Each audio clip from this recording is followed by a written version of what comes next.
Hello, people. Of late, I've been watching a lot of movies on my phone, and as of yesterday, I was watching this Hrithik Roshan starrer Super 30, and what a super film it is! Yeah, I mean, like Hrithik Roshan is a star for a reason. I mean, because when you were to look at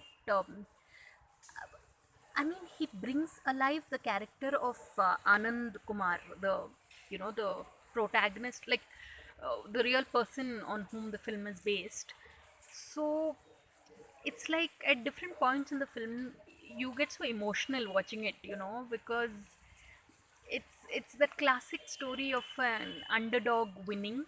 So beautiful film, yeah, Super 30, and it's on Hotstar. So yeah, a hot star, and this film gets a 5 star, and I would say even the director Vikas Bal can take a bow because it is a well-made film. So on that note, thanks for watching and please subscribe.